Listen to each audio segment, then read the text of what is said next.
Bonjour! Aujourd'hui, je vous présente ma deuxième vidéo. C'est un petit coup de cœur. Ça s'appelle Tant que le café est encore chaud de Toshikazu Kawaguchi. Je suis désolée si je le prononce mal, je ne parle pas, si je le prononce mal, pardon, je ne parle pas japonais. Ça a été publié en décembre 2015. J'ai adoré ce livre. Je ne vous le présente pas non plus parce que celui-là aussi, je l'ai emprunté dans une bibliothèque et que du coup, je ne peux pas vous le présenter en vrai. Il n'est pas très épais, c'est écrit en assez gros et en fait, c'est un livre qui est divisé en 4 différentes histoires qui peuvent se lire comme 4 nouvelles, indépendantes les unes des autres.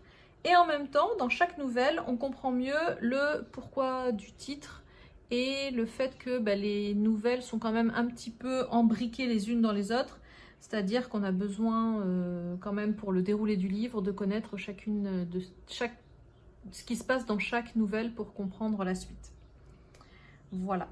Ce que j'ai bien aimé, le petit twist, c'était on peut a priori dans ce café voyager dans le futur. Donc c'est pour ça que j'avais choisi ce livre au départ. J'ai trouvé que c'était super bien écrit et traduit, que ça se lisait facilement.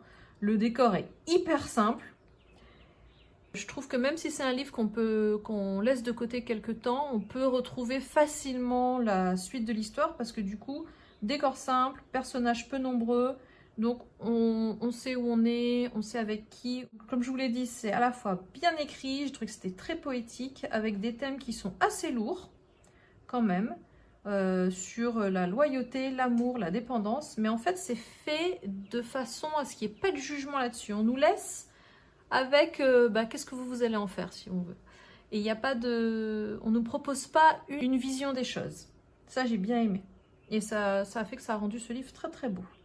Donc vraiment, j'ai eu un coup de cœur pour ce livre et j'ai appris que ce n'était que le premier tome d'une série de 6 livres, dont le dernier va sortir là en mai 2026.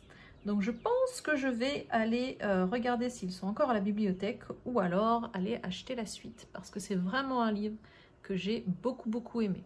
Donc vraiment, si vous aimez une atmosphère douce, un décor simple, peu de personnages et en même temps ça nous fait réfléchir, ça amène beaucoup de réflexion personnelle, je trouve quand même ce livre. Donc n'hésitez pas, j'ai adoré. Je vous dis à bientôt. Bye bye.